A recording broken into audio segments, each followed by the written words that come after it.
Hi, welcome on this podcast. I have Jack Morton here with me, and Jack is very insightful. He's been, again, encouraged to watch the last couple of podcasts on Jack talking about his journey with Kaiser. Very, very insightful. So Jack has a high level of awareness as to the dog and human dynamic, the relationship. And so I wanted to bring Jack on this podcast because, here a while back, I had mentioned about having him on to talk through some of the things happening in the dog training world to get his perspective in terms of what's happening and why. And so we're going to go through some of these situations a little bit. And, on the heels of a situation that's happened yesterday, which we'll talk about as well. So, Jack, welcome to the podcast. Glad you're here. And yeah, it's great having you on, Jack. Maybe, Jack, just since the last time, maybe we'll tell the audience here a little bit about anything new with you or what you're continuing to do or anything happening on that end. Not really much anything really new, just kind of same process of working with the dogs. Like here at my place, I mean, there's always 8 to 10 dogs on a regular basis, so that's usually for me that's a daily thing, and it's always work and training dogs. And it's funny because like people think like there's some kind of dramatic play out when you're dealing with multiple dogs, like for what I'm doing. But it's really not like that. Like there's a little trick and a little way of working with that many dogs on a regular basis. And you don't have to make it this overwhelming thing to where it absorbs you through your whole day. Like I can make it work out to where I still have plenty of time to do other stuff, even when I'm working with dogs. All dogs here, all 8 to 10 dogs, get ample training on a regular basis. They also get free time to play and do their kinds of things. But even playtime, we're working training. Like there's never not training going on as to what it is. But as far as new, well, I mean, I am trying to get another puppy in here, so I am working on that. So, we just tried to do a breeding, and at the end of the month, I'll do an X-ray on her to see where she's at. So I'll have a litter of puppies in here. So usually, then on top of that, like I'll have a litter of puppies in here and dealing with 8 to 10 dogs, full-grown dogs on top of it. Mm-hmm. So yeah, I stay pretty busy when it comes to dogs and handling that situation, and I have a very good setup that I've planned over the many years of dealing with it since Kaiser. I actually, it was funny because yesterday I was actually thinking about the whole Kaiser thing, and I was very thankful that I ended up with him simply because of what I learned from him. I think he taught me a lot, and it set me on that journey to figure out things. I don't know that if I couldn't have dealt with Kaiser and got Kaiser in a way that I wanted him to be, I don't think that I would have went to the level of dogs that I have now. Well, that's interesting, Jack, because I was thinking the same thing this week and I mentioned this before, like where, is it even possible? I know the answer here, but too, but is it even possible to even gain the level of insight without what I call the 1 percentile dog or a dog like Kaiser to push you to that level? Like, is it possible through training to achieve that? Well, you can't. I'll be honest with you now. Now, it's not like people that are going to you and learning what they're learning and doing what they're doing is a very workable scenario, and it's great because it will help them. But it's different with Kaiser and the learning process and that whole thing as to what I learned and how I needed to be and the direction that I needed to go to deal with it and have that understanding. Not many people are going to gain that. And the kind of pause that, because you're right, because what I should have said is like, as a trainer helping just people like to achieve a certain result, giving them is the difference between giving them the framework and like the core Right. ingredients versus like with yourself or myself or Christopher Hirschman, who just went through, is then going to a higher, even higher level where it kind of affirms everything. You know what I'm saying? It really kind of like says, okay, this is truth. Like this is like really, and then that's more about your own personal journey. You know what I'm saying? Your Yep. own personal journey towards. And I think it depends on it really depends on that specific dog as to on my personal opinion is as to what you're truly going to gain uh and at what level you're going to gain it at. I think the more a dog is like Kaiser, it Mm-hmm. becomes different thinking and a different Mm-hmm. training process as Yeah. opposed to somebody that has a dog that's a chili dog because Yeah. the level's not going to be there and you're not going to I still I train every dog at Kaiser's intensity, but Mm-hmm. I also understand that when I'm working with each dog, and like for instance, 10 dogs here, none of them are like Kaiser ever were. They're all Mm-hmm. every dog is very different and they're what they're needing and the direction that they're needing is very different. Like I have a dog here. I don't have to do anything. She's very Mm-hmm. chill. She's very compliant. She knows the game. But again, though, she came up with me as a puppy. All the dogs pretty much Well, here. I think that's a difference because I talk about where you become the system. Like so much is about your personality, and then once that's set up, say through the Kaiser situation, because you change through that. You know what I'm saying? Right. And so that's kind of like your default setting now. And so now you're with a whole bunch of dogs. So yeah, some dogs may not even have that same level of drive as Kaiser to begin with.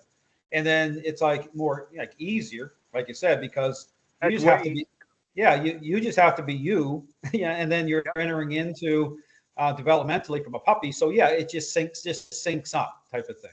Yeah, no, it makes things so much nicer. Like I said, and it's kind of interesting because I've been thinking about like I have three males here now, and I have two big males like from my last breeding, from a large female, and they're big boys, and they have drive. Now they're knuckleheads, and so Mhm. they're different, and so manipulating them and moving them and working with them is very different. But again, three males here, I don't have a single male that had even remotely the attitude that Kaiser had on any Sure. level.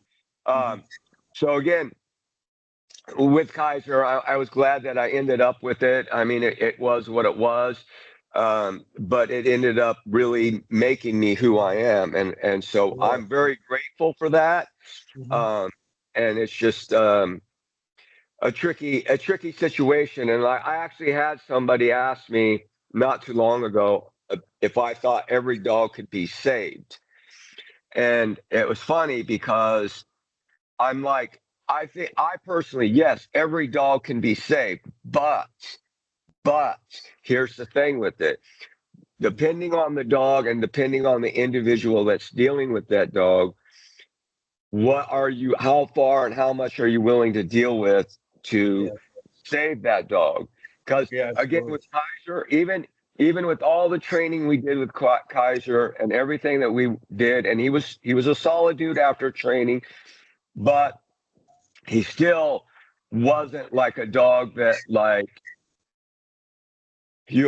I couldn't he wouldn't I couldn't hand him off to the vet and then the vet deal with him. Like they had to sedate him. Sure.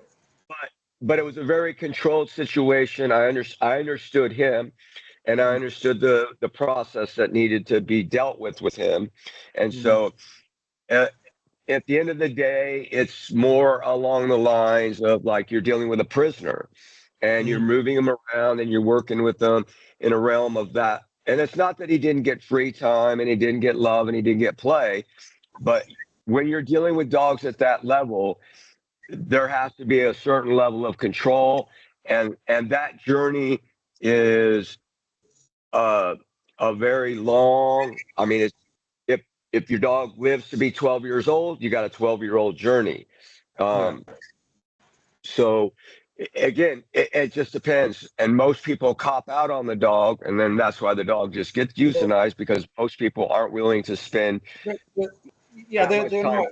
Yeah, they're not willing. Like I said, you're the rare exception because most people aren't coming forward saying, "Hey, whatever it takes." You know what I'm saying? This is like Right, taking right, personal responsibility. Hey, I feel like this is my fault here. I know there's answers, like with the Kaiser journey, and I'm going to find them. But you're right in the way, there's difference, and you see that probably now with, say, puppies, like you said, like because you're starting off developmentally, you're not having to reverse course on a dog that's gained that level of control at that level with that type right. of dog. Because once that dog hits that level, and after say a year or even longer, yourself, it's really, really challenging to get that 1 percentile dog back, to a certain level. It's a major journey, and it's gonna be that special person. Like most people aren't willing to even do that. But I think Right. the thing is about, say, the information or even about this system of training. The difference here is like at least people are getting the right information.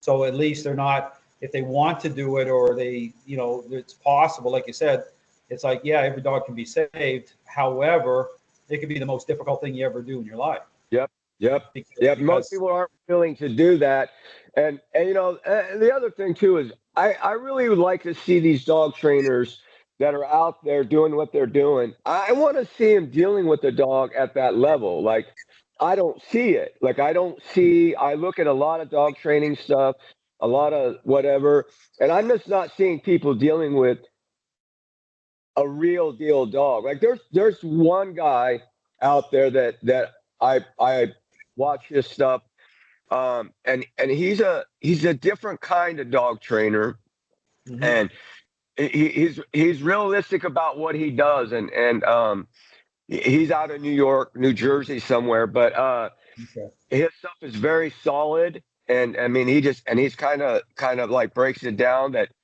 the whole nature, dogs are dogs. You got to handle dogs in a certain process. Like the big thing right now going on, which I see a lot of, is people doing hugging and doing things along those lines with dogs, and then somebody gets bit uh, over something like that, or somebody reaching out to somebody's dog and the dog taking the hand. Mhm. I don't personally, I don't allow that with my dogs. Like Yeah, yeah. now, any of my dogs I can hand off to the vet with the leash. The dog will go with them, no problem. But Mhm. when we're in my environment here, everything's very controlled. But I don't see it, and that's the thing with it. Even around here, all I see is device-driven, treat-based clicker trainers, and that's the norm. That's the norm, Mhm. and there's Mhm. no relational training as to what like you're teaching. Mhm. And so to me, what I've learned over the many years of working with as many dogs as I've had is that relational training is very, very important. Now, Mhm. the problem with it is there's no instant gratification, and Mhm. that's what people are looking for. And you're not Yeah. going to get that relational level, especially if that relationship is kind of not right in the first place. So Mhm. you have to go back in, rebuild the relationship first, and then get that squared away. And then once you have that squared away, that training will just fall into place. Like it's just, and Yeah. I can contest to that with 10 dogs. Oh, absolutely, Jack. I think part of the challenge is, yeah, when you step in, like I had a couple home visit sessions this week where, going into situations where right away you watch the owner, as soon as you walk in, their hands are all over the dog, petting the dog, even as you're talking. And so you have to get that reversed in terms of replacing that type of emotional connection with saying, hey, hold on here a second. We need to bring those core ingredients in. You need to bring some influence into the mix here, some control, and start to advocate. But then what I tell people is that, well, think of the petting is for you, and the dog is taking that as weakness now and empowerment. Yep. And Yep. now you have to look at what's you're going to be given to your dog in terms of a better relationship is now you're taking the stress off your dog.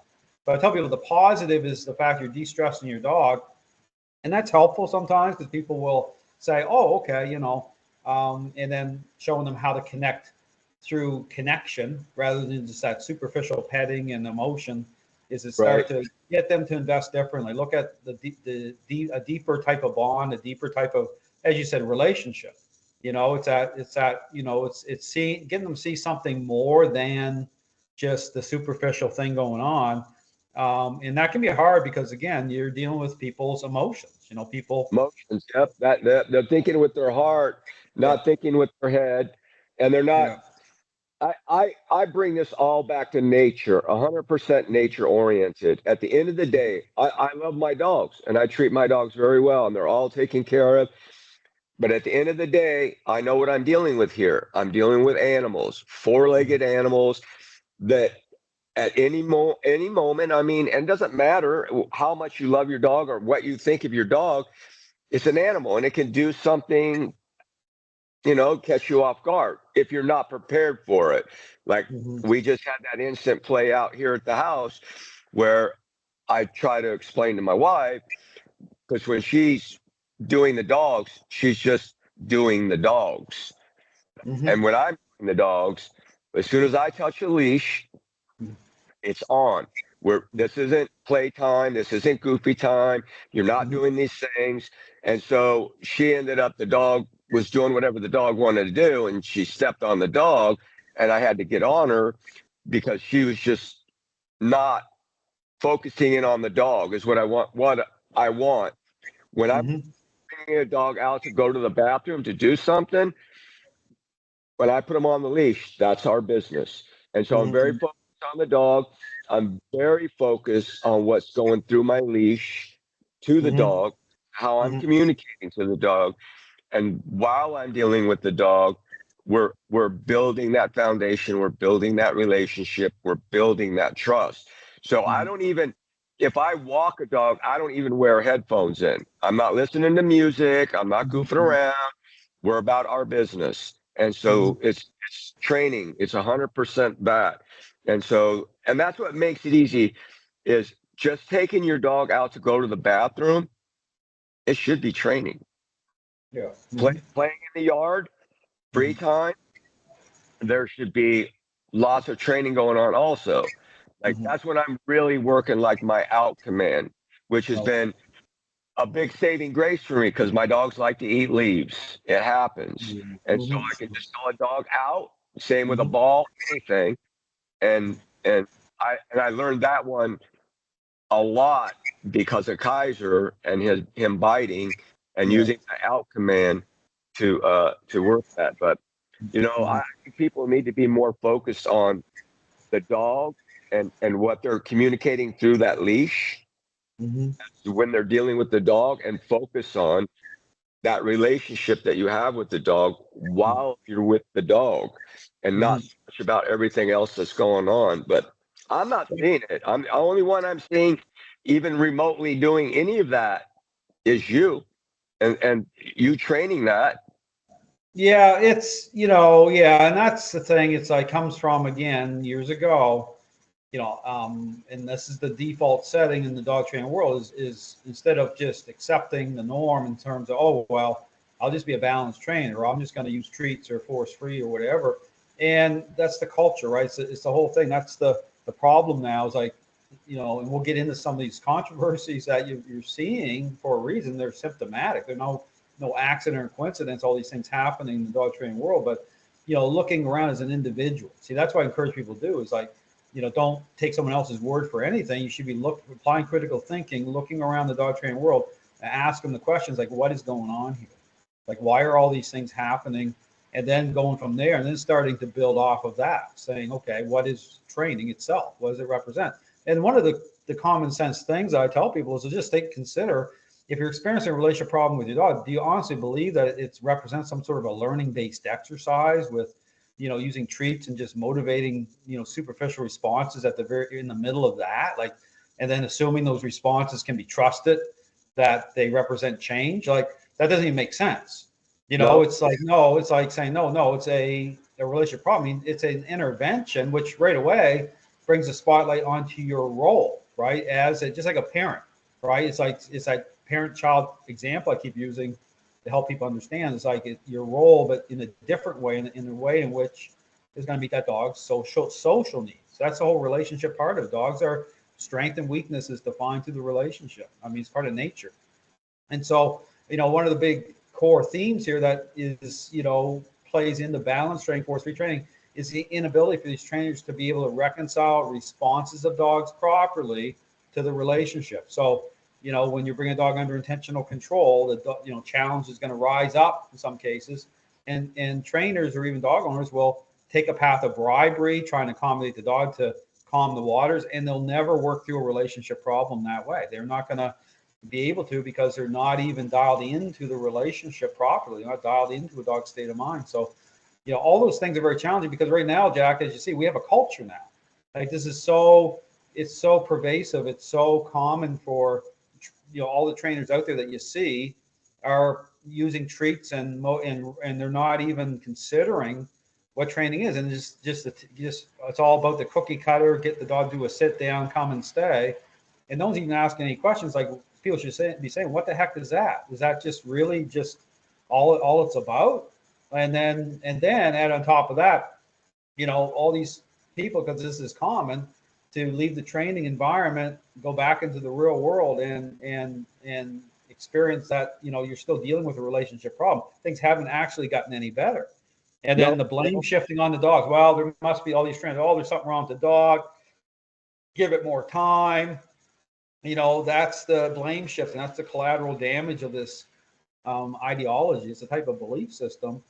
And so part of my thing, why I don't have patience or time for, sometimes people come into my videos and will leave these kind of cheap shot comments. I ban them right away and remove them, because my thing, Jack, is saying, well, don't you even, like, people are pretending there aren't even any problems in the dog training world. Like, they're not even looking around. They're just totally sold out to this idea, and they're not willing to even look at anything else. And they get offended and upset when, say, yourself or myself or anyone that actually gets it comes forward and says, well, let's connect some dots here. And on top of that, and then going this thing about actually really caring about dogs. Like, I challenge that too. So any dog trainers out there on social media that are pretending, I use the word pretend because they're saying, well, they care about dogs. Well, how can you even reconcile those statements when the very idea they're promoting is putting dog owners in a bad position? You know what I'm saying? So it's like, I challenge. I say, no, that's ridiculous. Even with the dog owners, like, I just don't get, like, why they don't look at things and see that, you would think. So, for instance, dealing with the method, and again, I've been using your method for forever, and I've seen that on your stuff where, oh, that poor dog, you're choking it, and I just, there's zero choking going on here. Look, I don't call my dogs fur babies, because they're not fur babies. I don't put them on a human level, on any level. I care for my dogs, and I love my dogs to death. I take great care of my dogs. But again, I'm dealing with an animal at the end of the day, and so it needs to be handled that way. Yet there's things you can do to show love, and that love comes through training and directing that dog in a way, because that's what they really want. That it's crazy, because, like, for instance, I've experimented with it, and I should do a video for it for treats. So every one of my dogs here, if I have a treat in my pocket, literally, it's a psycho, crazy, uncontrolled mind of a dog that's not, and then from that point, you really have to remanipulate the dog to get its mind back into where you need it to be, away from the whole treat thing. And then I can show the device awareness stuff too, because I have a dog here that all I have to do, if he's being overly barky in his crate, all I have to do is, I have remote collar, and from the days of Kaiser, in which I've not had to use them on my dogs, but he knows it because it vibrates, and I can just pick it up. That's the end of it. So not even being on him to the level of being device aware, So to me, there's no point in any of that. And so I Mhm. don't get why people aren't willing to like really look at the system and be like, look, this is the most humane, nicest way, in a direct way, that you can train dogs. And it's Mhm. not choking them. It's not old school crank and yank. I don't do any of that stuff. Now, No. capping with the leash to redirect the dirty thinking, I, Mhm. man, I do that a lot. Sure. There's no choking. There's none of that. Mhm. Now probably what somebody, I had to say something to somebody because like I had a dog out and the head was all over the place and I didn't Mhm. want that. So, Yeah. pull up on the leash, do the Mhm. push pull method, redirect the head back over. And again, that for that dog, it was part of his training because he hadn't really gotten into like understanding that I want head forward. So that's Mhm. something we were working on. And now it's perfect. I just got to pull up on the leash a little bit Mhm. and not a big deal. Again, not choking in any way. It's just pushing and pulling, redirecting the head. But I don't understand why people look at your videos and then make those ridiculous comments about Well, choking the dog. Oh, that poor dog. yeah, Like, because they're not out. And the other thing too, and so we do get reactions of dogs, which will happen. The dog will, that gag reflex will go into effect. Is people don't understand there's stress on the dog. It's mind and body. It's relationship. So the stress load's already on that dog. So at times, and there's accommodation there for that too. In terms of like, when I'm dealing with certain dogs that have gained a high level of control in the relationship. Some of these dogs I deal with have hit the aggressive level, and so the you're in a transitional phase with that dog, and so clarity is really important, more so. Otherwise, that dog will trigger off anyway. Even more stress will come on that dog. On top of that, you see some dogs will, if you try to pet on them while you're engaged in the method, yeah, they'll trigger off. And so you have to be aware that there's certain relational dynamics here. But here's the problem, and you're right. Like, people come on, these trainers will come on and look, because they're looking everything through this superficial lens, where they're not able to, again, reconcile the responses of dogs properly to begin with, because the two core ingredients within how they approach training, they're missing. They're not in there the way described, to control and influence. So you're not getting that type of a process happening anyway. And so their whole thing is a follow path of bribing these dogs. And so and then again, so they have the home field advantage a lot of times, even with the public or a certain audience, because it's like permissive parenting becoming very popular with parents. yeah, It's this whole feelings based. Everyone gets a trophy. So it's playing into society's kind of norm anyway. And so it's hard with that, because these a lot of these trainers, I believe, they know what they're doing. Like, they're exploiting this stuff on purpose, because they're not incentivized to do the right thing anyway. Because why would you do the right thing when you can make money doing the wrong thing, right. and you don't even Money care about dogs ever? for them. What's that? Sorry, Jack. There's no money in the right thing. Yeah, yeah, exactly. They, Yeah. they they'd lose most of their audience overnight, and they'd have to do it differently. And you have to realize that. So a lot of times I'm putting out information. It's not even for them in the way I'm mentioning their names, and exposing some of the stuff that the contradictions, the narratives that they're putting out there. But my information is for the public.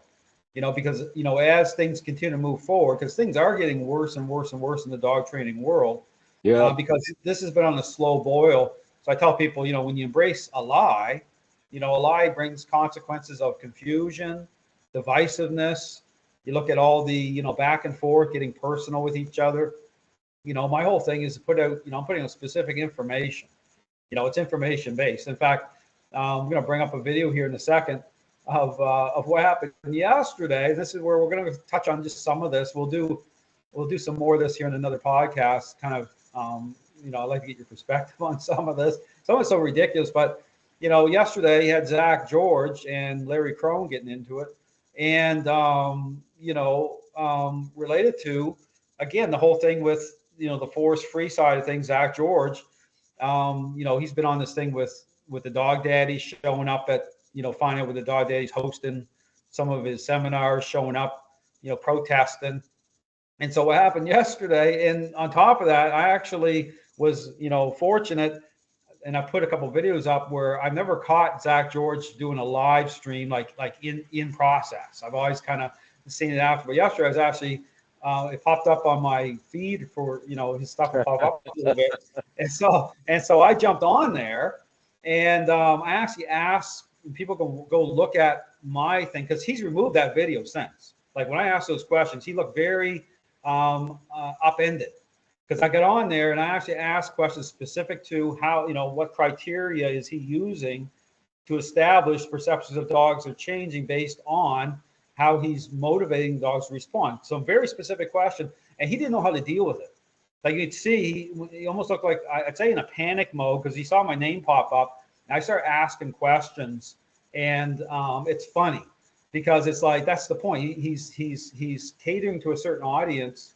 He's been doing this forever. But that's the point. Is like starting to actually ask these individuals who are doing this questions that are going to show that these individuals are totally misrepresenting what they're doing.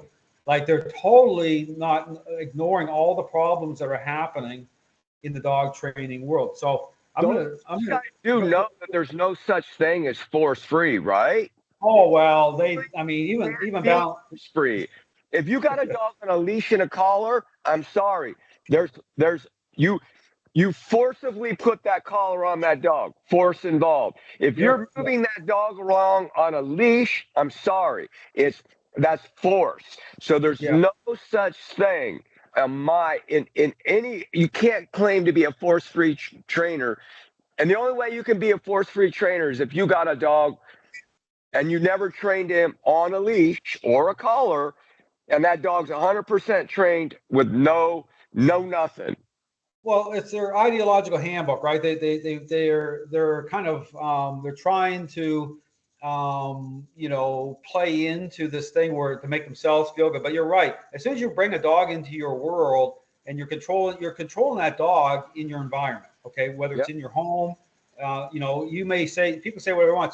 So there's already aspects of the core ingredients of influence and control already happening just in the fact that you've brought a dog in, because you have to control that dog at a certain level, no matter how loosey-goosey it is. You're bringing that dog under aspects of control, period.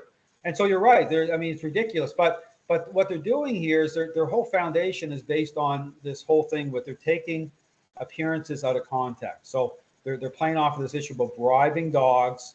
It's totally appearance based. It doesn't. They're not connecting dots properly in terms of how a dog's decision making process is governed. So they're exploiting everything, right, that plays into this ideology to begin with. But you're absolutely 100% right, Jack. It's ridiculous. But even balanced dog trainers will say certain things that are obvious to them. But even for balanced dog trainers, they're still caught in that trap of coming to agreement with, approach and trains a learning-based exercise. So balanced dog trainers, although they can see certain things, they may say, well, I don't use treats as much as a force-free trainer, but they're still, married to the same idea of things. This is why they can't even call out force-free trainers, right? They try because they're compromised. So I guess I don't even get the whole balance thing. Like, what is that? What are you balancing? Like, there's that doesn't even make sense to me either. Like, you got and balance. Like, really, like that's all you got to work with is some balance and force free. Like, that doesn't even make sense to me. Well, what it is, Jack? Balanced trainers they've seen this is the problem. They've come in and they accepted this as somewhat settled science, right? They come in and say, oh, training is a learning-based exercise. We're going to approach it the same way. Absolutely not. I know, but so what they've done is they've added to this, this tenet, the core tenet, by way of what's called the four quadrants. So they've tried to bring influence in as a negative to try to firm this up. Right, this is where you hear trainers like Gary Wilkes talk about real clicker training. I put a video about that. Dude, I was trying to say, on the planet, whoever came up with clicker training, holy cow, that is the dumbest thing I've ever seen. Like, why waste your time doing a clicker when you can do voice commands or just voice commands? It's simpler. So my dog's across the field and I need that dog to do whatever, I'm going to sit here and work a clicker. How about I just say, yell real loud, come, done deal. Yeah, yeah, because it because it somehow plays into this idea that they're doing something kind of more scientific or something, you know, but you're right. But even in commands, right, talk about, how commands themselves, right? The perception of dogs. I don't use commands until like 12 days out of a 14-day process because, Right. everything's got to go through a sequence where, it's going to have meaning in it, right? So, and you know that too. But the point of all is to say you're dealing with trainers or individuals that, because they've bought into this lie, they've bought into this, they can't back out of it. There's no way for them to explain Right. it. Not They, so they, much they can't answer the questions. What's that, and Jack? they got so much invested in it. If they Oh back yeah. out now, they'll look stupid. Yeah, and I know that. Like I already know that, and like there's so really they're in a catch-22 situation because they can't back out of it. You're not going to they're not going to offer refunds. They're not going to admit that there's a problem, right? And Right. so this is going They're right to the gonna sink with wall. the ship. They're Yeah, just this is gonna sink with the ship and drowned. yeah. So people have to understand how bad this really is. I don't think people have to understand that there's no wiggle room here. Like that's why when I say training's not a learner-based exercise, well, it pisses off not just the force-free people, but the balanced dog trainers get equally offended as well. But you have to ask the question, well, why is that? Well, there's your line, right? When I say training's not a learner-based exercise, that triggers off all these trainers because that's my point. They've all sold out to this idea, balanced and Right. force free, and so the door is completely wide open to perceptive dogs not changing because those two core ingredients can only be reconciled through a interaction based approach. That's the only way that they can come in and be reconciled in terms of a predictable outcome with dogs, because you have to understand that the process itself needs to generate what it needs to generate for individuals, right? The coming to you for help. And here's the problem with these trainers is people will be failing all around them, including balanced dog trainers, as they're getting dogs to respond, and they won't even know who's failing because guess what? They're just focused on superficial response.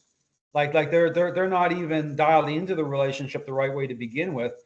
And so, to even have me have a conversation, like I can have a conversation with you and you get it, right? But to have a conversation with Zach George or any of these trainers, you can't even get out of the starting gate because their whole foundation isn't right. So, that's the problem here is like, they can go on all day long about the science of dog training, and it's a total joke. I mean, this isn't science. This is a flawed, corrupt ideology that has gotten way out of control. Well, I mean, And you guys taking this stuff from Skinner, so we'll get into that too. So you have guys out there like Robert Hines, which we'll talk about here in a minute, who are like totally out of control. It's like I just refuse to talk to the guy. Like I went on Miracle Canine and had a debate, with them and discussion and went through, and I got to connect the dots. I mean, at least David, the trainer there, was gracious enough to let me, and so I was kind of a little bit more, I'll admit I was aggressive in that interview because typically people want to try to shut me down or censor me or try to do something. So I went through and I connected all the dots, Jeff Gelman situation. I went through and just talking about why all these things are connected. They're not accidents. If these trainers in these situations, right? Because for example, say Gelman went through that terrible situation with the bonker, but nothing was settled. Like, it's like it caused this firestorm on social media. It caused all this, even balanced dog trainers piled on with force free over the Gelman situation. But wouldn't you think that these trainers like would step back and ask some questions as to, okay, like why are these things happening? Like where's all the confusion coming from? And it's all about this disconnect. It's all about, I talk about what defines a process. Certain core ingredients like control through the bonker, right? Just like, is it just about, and don't be wrong, I said very clearly that I never labeled Gelman as a dog abuser, right? The dog was the I dog. have to disagree with that because if you're doing that on a video and you're showing that like that, I would literally say that behind closed doors, there's probably way worse going on. Oh, and then, like I said, I mean, for me, It's saying, okay, this is the I was going to train with him. I was going to take Kaiser to him. But Mhm. here was the problem with it. They were going to have him they wanted him for a couple of weeks. Okay. And then I did a little bit of homework on them, and I had told my wife, man, I'm like, man, I'm not feeling this guy, Gilman guy. There's something weird here, really weird. So I actually had canceled that appointment because I was going to drive. I think he was up on wherever he was at, Wisconsin or Minnesota or wherever he used to live. I think he's down in New Providence, like New York area, or whatever. Yeah. And then luckily I found you, and then I told Becky, you know, I had watched enough stuff on videos that you had put out. I had told Becky that I was like, man, dude, I need to train with this guy because I think this is the one. This is how we help Kaiser. And Yeah. for me, that was like a complete blessing in disguise at that point. I mean, I had even talked to, oh man, what's his name? The guy that got oh man, what's his name? He went off the deep end on the Bigfoot stuff. Oh, Peter Kane. He's like a Yes, part-time Canadian. and once I talked to him, I knew 100% that he wasn't able to deal with a dog at that level, and he's just not capable. And so then that's when I had found you, and then that was the best thing I could have ever have done. So Well, yeah, I mean that's the thing, you know, and so even when I'm putting out content about my flipping the script series and stuff, it kind of reminds me to, and sometimes I'll take my foot off the gas because quite honestly, it's like it's not the fact that like why be bothered, but the thing is from the very beginning with me, Jack, it's always been about I settled this stuff like in my heart about the problem. I knew what I was facing moving forward years ago. I asked the questions that needed to be asked, and so for me, being content always came through just helping individuals, and so when you encounter what's going on in the dog training world, I have felt obligated, like almost saying, well, Dale, you need to speak up. You need to kind of raise your voice. And I've done that through the Flipping the Script series, but then it gets so out of control in terms of social media, the amount of hatred you get that you sometimes, and I've done this where I say, oh, I'm just going to take all those videos down. I'm going to focus on just, because you have a life, I'm saying you have I'm more than just, helping dogs and owners. You have a family, you want a certain level of peace in a way. And part of it too is saying, well, it's so out of control in the dog training world. Things have to shake loose until people are actually willing to listen.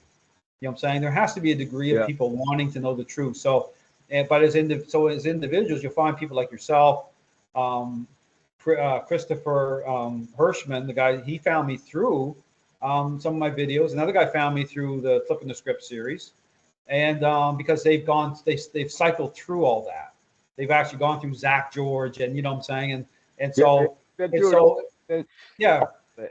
They've been through because you have to start somewhere. And so when you're looking for answers, where do you go? You're going to go on social media, and all these people are just pumping out. You think about me, I feel like kind of a lone voice, but I'm not, because there's you out there now, and there's Christopher Hirsch, there's other people starting to kind of get it, which is good because this isn't going to get turned around unless more people start to turn it around. Like this isn't like meant to be a one-man show here. So it's good news that people are getting this, and that's always been my hope. But there's been times, honestly, where you feel overwhelmed, where it's like saying, well, I'm not going to, because it becomes such a distraction. Social media can be a distraction anyway, but it is. And guys like Zach George is sitting there on the computer, they're typing, 24/7, and you wonder, like, he's not even training dogs. Like, he's just, Exactly. None of those guys that spend that, look, you can go on my stuff and see what I got going on my social media. Mm-hmm. I'm here to tell you, I got 10 dogs. Mm-hmm. I'm training dogs. I'm working with dogs. I don't have time for that. I thought, and so if you got time for that, and that's what you're doing, I'm sorry, you're not training dogs. You're spending more time trying to be that social media next flavor of the day individual, like those guys, like Zach George and all those guys. I don't see it, and like I said, I look at it, and I'll see what's going on, but I'm not seeing anybody really working with dogs. No, they're not, Jack. Like sometimes people are making fun of me, like, oh, there's Dale in his car again doing a video. Well, guess what? I'm actually going to a dog training session, and so I'm fitting in my videos or when I'm talking on my way there because I don't have the time to sit down in front of a computer and go on for hours and hours and hours. Or if I'm doing a video, I have a dog here beside me, and I'm doing a video or whatever. But I'm actually a real world dog trainer. I'm actually training dogs. But these guys, you can tell they're not. They're social media people, and they're trying to make money. You're trying to just make money off of their their views or their likes or whatever they're doing. So it's not even it's a joke. It really is. No, totally, completely. But here, let me. I'm going to try this screen. Say now, bear with me. I've just started into using this system here. So I'm gonna share here. Oh, a second, Chrome tab. So I want to bring up, this Zach George thingy here. See if it'll do it for me. All right, can you see this? I can see it. Yep, I can see it. Take that off. Let's see here. Where is his video? There it is. Can you see this video? Can you see him there? Yep. All right. Just threatened me violently, so I wanted to. So you said Larry Crone threatened violence. I posted this story moments ago. My inbox is blowing up, so that tells me that you all were kind of taking it the way that I'm taking it. I'm going to bring you up to speed here. Let me let a few people. Hello, I had to go live. I just discovered this. I think Larry Crone, the aversive dog trainer, has just threatened me violently. So I wanted to make you all aware of this because I posted this story moments ago. My inbox is blowing up, so that tells me that you all were kind of taking it the way that I'm taking it. I'm going to bring you up to speed here. Let me let a few people get in the room here, and then I will tell you what's going on. But essentially, for those of you that don't know, I mean, Larry Crone is kind of a, small-time-ish social media. I'm not trying to call him small-time in a bad way. He's somewhat well-known amongst balanced trainers. I think he's got like 30,000 followers. Is that right? I don't know. I just had it pulled up what I wanted, but now I got to look at his follower count. So, okay, no, is this just his personal page? 5,000? I don't know. It doesn't matter. Follower count is just a vanity stat anyway, to be clear. But We're worried about his social media as opposed to his. Yeah, I noticed. We'll talk about some stuff here in a minute. I'll play. Said basically that he was going to be doing a seminar. And I'm going to talk to you guys. I'll consider answering questions in a minute, but I wanted to let you know about this as I knew about it. So this Larry Crone guy, he goes on, he makes a post 3 days ago, and it says, I just agreed to do a seminar in Grand Blanc, Michigan. I don't know if that's how you say it. In May at J&S K9. Working spots will be limited for first come, first served, exact dates and location to be determined. So, whenever a well-known aversive dog trainer says they're going to be doing a seminar, I left a comment right here. You can probably pause to read. Sorry, I got a light on.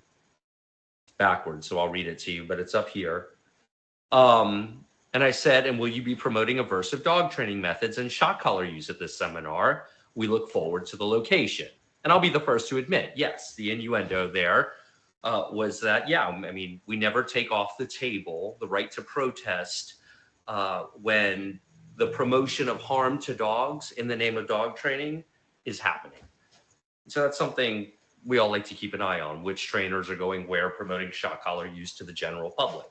Because, there's a lot of reasons that's really harmful that we've covered. It's bad for the public, it's bad for dogs, and it's the most unprofessional way to engage in communication with dogs. I'll stop once we get to the threat here in a second. So anyway, then he goes and he replies, eventually, this is just 1 day ago. Let me see if I can find it here. I know I screenshotted it. Now, it is possible. Oh, I know what I got to do. Go to all comments. I'll show it to you in a second here. He said, basically, he said something to the effect of, I'd like you to come in person and I'll show you what real aversives are, or maybe better yet, I'll just come to you. Sorry. That dude's a mess. So here, yeah, so I mean, I did a video about this morning, and Zach George. So what's happened here is, and again, this is another thing that's kind of happening in the dog training world. Zach George has a history of showing up or protesting, and so he went on, Larry Crone's social media, where Larry Crone made the announcement he's about to do a seminar, and so Zach George went on to his Facebook page and made that comment saying, hey, if anyone knows the location, let me know, alluding to the fact that he's going to show up at Larry Crone's with himself and other people in protest. So Larry Crone responded, say, oh yeah, come on down, I'll show you what aversives look like. Now, it's funny, really. It's like saying, but then my comment is, right, well, that could mean anything. According to Zach George, aversives to him in his wokeism mean, saying no to a dog, holding eye contact too long. There's all toxic masculinity. And so what exactly could Larry Crone mean by that? Well, maybe Larry Crone means come down and I'll just stare at you a bit. And, but so in Zach's mind, violence means a lot of things outside the parameters of what normal. So come on down and I'll show you how we do it. Well, that's what I mean. Yeah, exactly. You say, come on down, I'll show you how we. But here's the point of it all. Zach George was the one that went on to his social media.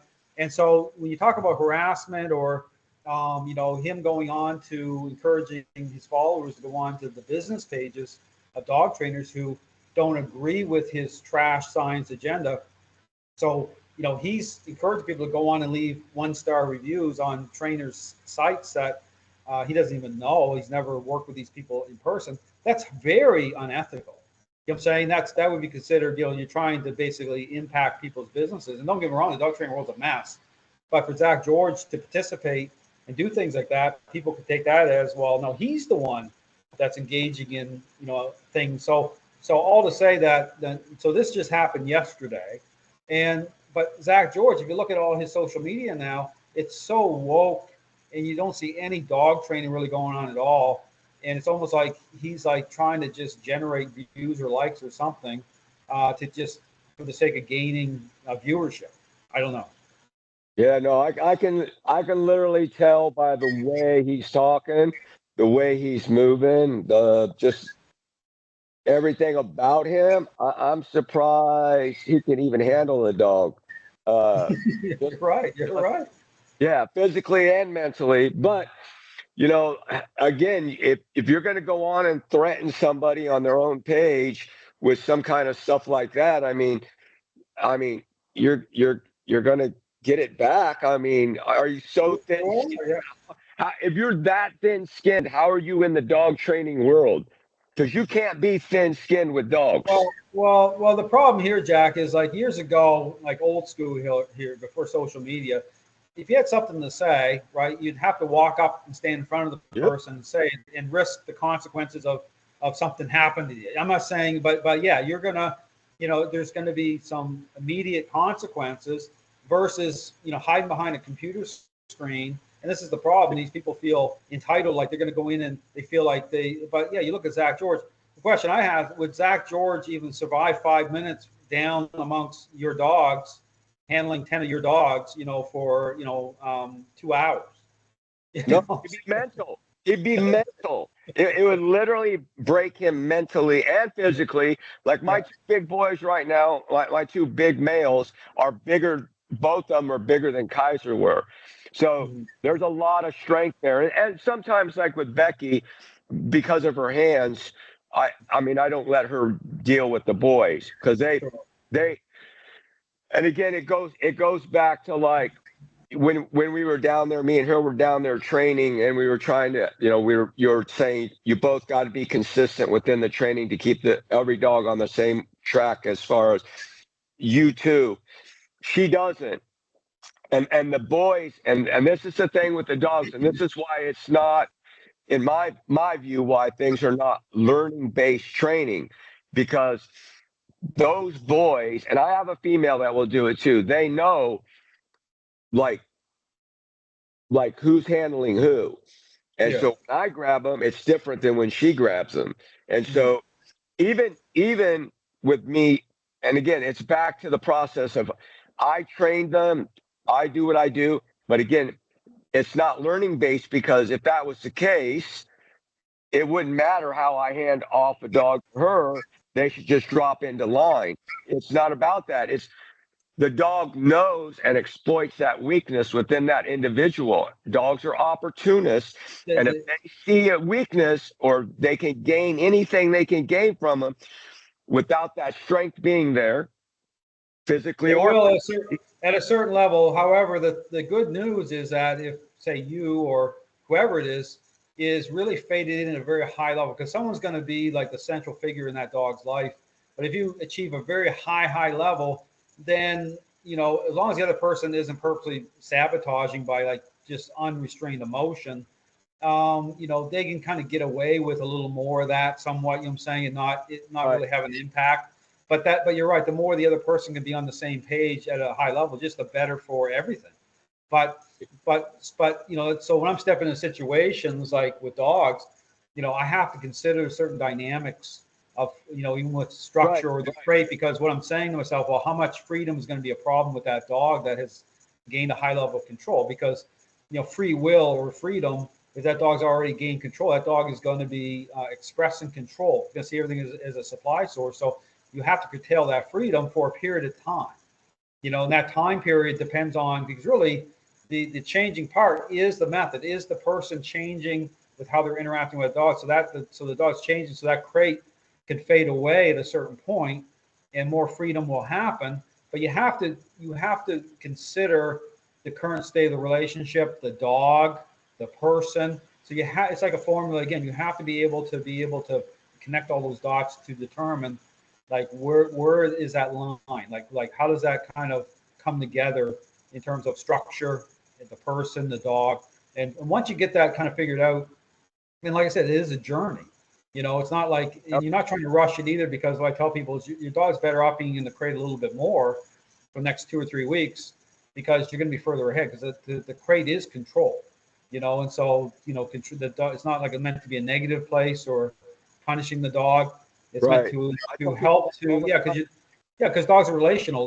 They connect the dogs from the person to the crate and to the device and to the method itself. So I'll say that, the thing is that this system of training, it does answer the questions. I mean, it's like, and there's a lot, as you know, Jack, there's a lot. I mean, that's not to say there isn't a lot here. There's a lot to take a hold of, and it takes time, but that's at a trainer level too. And you're right. There's a difference, like you said earlier, about, the difference between a dog owner and giving them the foundation for the change that they need, or you're dealing with a dog like Kaiser and taking you way up to a really high level, which I'm sure has helped you out in terms of the breeding part of it, because you're in the mix Yep. now, and it's just part of your normal, your normal. And I Yep. guess the question I had for you, Jack, is, are you doing, like, do you offer training to other dog owners in your area, or are you just sticking to the breeding Well, part? actually, I was doing that for a while, but what I ran into was this problem with all these people and their fur babies. And Mhm. so I have a standing rule now. I will not work with anybody or help anybody with their dog if the first answer out of their mouth is, I need help with my fur baby.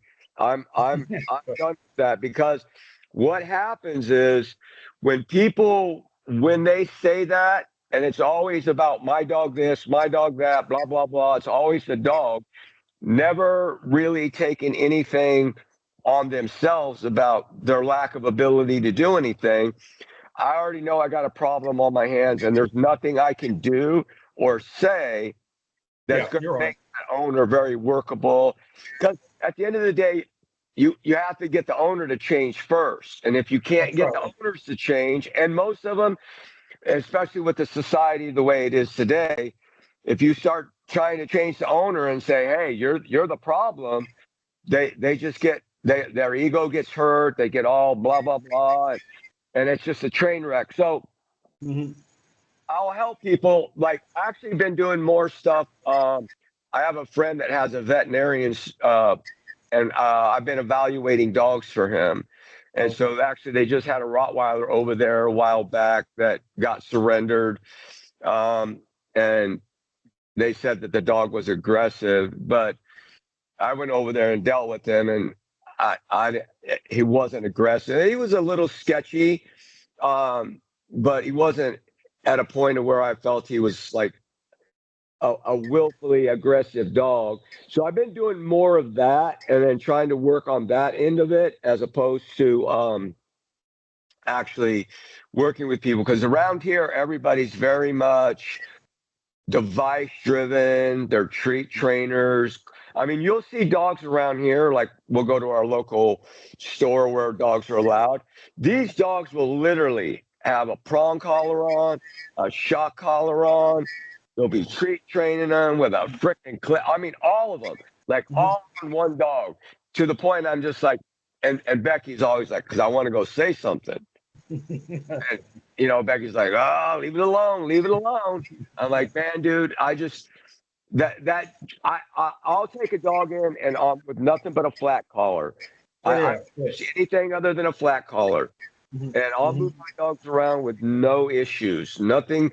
We're not doing no treats, no nothing. Usually, the issue I have is people wanting to pet the dogs, and I'll just like, yeah, we don't do that. And they don't. People, that's a big thing I don't get, is why other people feel the need to be that way towards other people's dogs. And I'm a strong believer in, if you don't step up to the plate as a dog owner and shut that stuff down. And so usually what I'll do is I'll put the dog in a set position, and then I don't, because I have it set up to where if I set the dog and I step out with my left leg, that allows the dog to move forward with me. So usually what I'll do is I'll have the dog in the set position, then I'll step out with my right leg, and then as they're coming up on me, I'll move in front of the dog, keeping the dog behind me, and being like, hey, look, no. And then I'll try to be as nice as I can about it. It's like, hey, dogs being in training, we can't have any of that. This is the deal. Oh, but you know, he's so cute, man. Dogs love me. And, yeah. And then they'll always be like, will he bite? And I always have to go to, I'm like, look, it's my dog, and my dog doesn't bite, but my dog might find you a threat, or might not like the way you smell, and it might make him flash. He might, I won't let him bite you because I got control, but it might make him uncomfortable in a situation where I might have to redirect things here. So it's best if we don't have this interaction. And they're going, whoa, that's bullshit. You know, you're a bad dog owner. And I'm like, okay, dude. I mean, that's on you. That's the society we're in. I had one situation, Jack. I had a service dog I was training at, had in a local grocery store here, and I had a lady come up, and I was like, you know, working this dog, service dog. I wasn't there yet with people being able to pet or touch the dog, and I was like, she wanted to pet it. I said, no, sorry, I can't. You know, that can't happen right now. Thanks anyway. You know, but she had this really crazy look on her face. And so it was funny because then she went one way behind me. We kept moving forward. And so we came around the kind of end of the aisle, and there she was again, coming really fast around the corner. And her hand reached out and she pet the dog. I call it like a drive-by petting. And I had to look at the video to make sure. And sure enough, she'd stuck. She was so upset over me saying no. She went around and turned the corner and came back, like walking really fast, and got her hand in there so she could pet the dog. I mean, I'm thinking this is like getting really like out of control. Like people don't want to, they want what they want, you know, saying, hey, it's like they're emotional fuel. Is if that dog would have bit her because he was uncomfortable, and that would have been on the dog. Yeah, exactly. Oh, even though that person did something it was not supposed to do, and made that dog maybe whatever. And again, at the end of the day, you're dealing with an animal, and you don't know how that mind of the dog is going to. You can control it as best you can, and I get it, man. Things happen sometimes, and it can happen in the blink of an eye, very quickly, and you not catch it. And again, at the end of the day, the dog's going to take the hit over stupid. But don't get me wrong. When I'm training the service dogs, I want them to be at a place where if someone makes contact that way or petting, it's not going to affect the dog, the focus of the dog. Because Right. sometimes once I get the dogs highly, at a really good place, I've been in situations where I've been in the grocery store. And I had, kids come over, like, I had one autistic boy come over. Hey, can I pet your dog? It's a great moment, right? It's a moment where you say, you know what, this is great for, the child and the dog, and you want that experience for the child, and controlled, of course. And then I'm doing the push and pull as the child's petting the dog, right? And so because, you don't want that type of dynamic where you can never pet the dog in any situation. Of Right. course, you don't want that happening all the time, but because you want the focus really to stay on that handler. But but you should be, striving for that, But you're right. I mean, society is so entitled and feel like they just, hey, I want what I want, and when I want it, and it's the adults, It's just like, but you're right. That even, when people call me and good in a way, this is why I do training as a intervention, one session at a time, because if it's not a good fit, if I'm walking into a situation, it's happened very rarely where I've had to walk out, in a good way. I wasn't like, being rude to them, but they were like arguing with me about how they want it to go down, their fur baby, and all this stuff. And I'm like, listen, I'd like to help you, but it is about you changing. You know what I'm saying? So, but that's happened, that happens rarely. I think people, when they go on my site and they get a sense of things anyway, and many people have already been through the ringer through, force free and balance training. So they're looking for something different anyway, which is Right. good news there. So, but you're right. It's hard because, right away, you want the person needs to understand that they're the ones that have to change. They have to change. It's not about the dog. I'm barely looking at the dog when I walk in the situation. Yeah. I'm glancing Yeah. at the dog, but it's because the entire focus is coming on that person, because they Yeah. are the agent Most of change. people don't want to emotionally detach themselves, and that's one of the things. So that's one of the things I learned about a Kaiser. I Mhm. I didn't realize how emotionally I was attached to him in that sense, and so it was overly emotional. And so I think by being that way, and then don't get me wrong, I'm emotionally attached to all my dogs, but Mhm. I'm not like that with it now. It's different. You see what I'm saying? So Sure. I think with him too, at that point, until I learned to back away from that and not be so emotionally attached to it, that relieved stress on him. And I think that was a big factor in how he was able to finally move in the right direction. So now, as I'm working Mhm. with even my dogs here, I don't. I'm emotionally invested in them, but not at that level that I was. And again, I didn't really realize how bad it was until we started hanging out Mhm. and working with him, and then I started really looking at things and seeing things. I was like, and I told my wife, I was like, man, I really overly became emotionally invested in him to the point that part of that problem he had was probably me putting that stress on him. And that's one of the things I see with like service dogs and relationship or stress dogs and putting Mhm. that emotional baggage on the dog. Because right now, the service dog industry is a mess. I mean, I've yet to see a good service dog. Yeah, All the yeah. time It's they're barking or growling. Oh yeah, because it's like they're attached to the person, but through possessiveness. You know what Yep. I'm saying? It's not right relationship. So it comes out, especially comes out because understand that I tell people like to have a dog perform, a task, like say picking an object up off the floor or helping the person get up off the floor, requires a certain level of the right focus. And so therefore, this is why you won't see these dogs able to perform certain tasks because they don't have the right focus because control the relationship itself is sideways. It's like a selfish child not having good focus. The same type of thing. And so you see, yeah, because in the service dog training industry, they're overrun with this treat-based, bribery-based ideology, where training itself goes like a year or longer, and you may never hit that mark, even with the Right. time. So because, again, I do service dog training, this system. So it's like, the first order of business is to actually generate the right focus. It's more interaction based. That's going to be the emphasis. And then you do get to, so people want an idea is, okay, when do you start the motivator response? Because even I talk about motivate, the relationship's the motivator, right? And so Yeah. when you're motivating dogs to respond, that's one of the big themes when I say that to trainers, saying don't use treats, don't use overt motivating agents. Understand that your relationship, the social aspect, that's the motivation for the dog. Yep. And then you tie in right through how you're interacting. So as you're interacting with your dog, as you're expressing control influence, right? The dog is coming into agreement. Right? The dog is going to move forward. It's going to make sense of everything because it's a very specific interaction-based system. It's not erratic. It's specific to the dog understanding the type of language, right? But the whole thing was the service dog training process spread out over through this system, like about a 4-month process.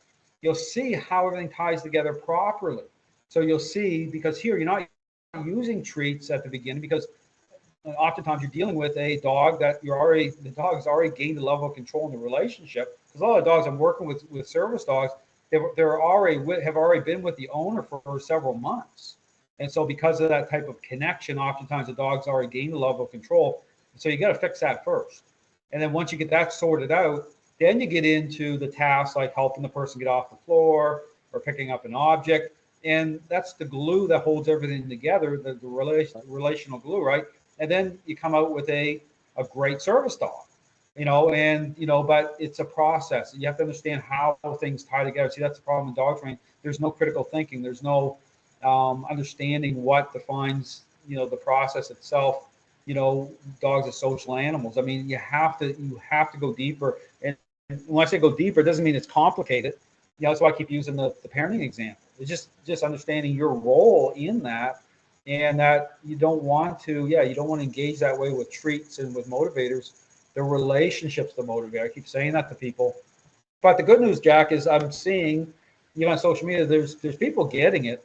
You got some people out there on social media starting to really challenge some of the stuff. You got the anti-dog trainer he goes by going after, Robert Hines and all this craziness going on. But the thing is, too, I talk about, kind of my take on it is like, you're better off if you're going to change people, instead of ignoring the problems, like go after them, but go after them the right way.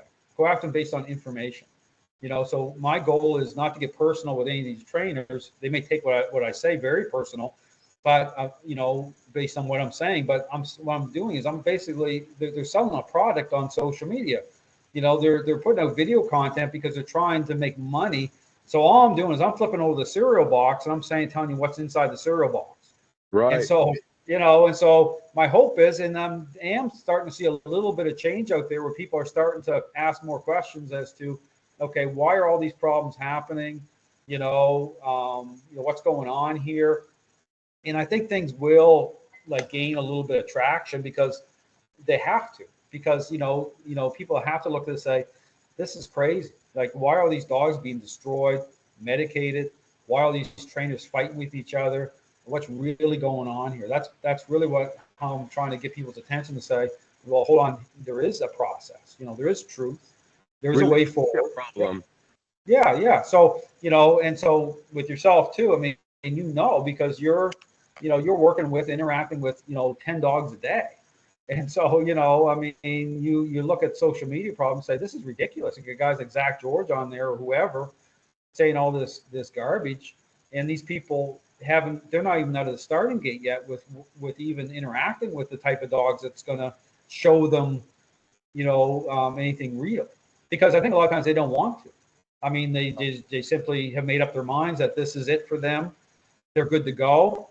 In the arrogance, it's just that pride, that arrogance. What they need, and they don't need to go outside of that to do anything differently, and they won't.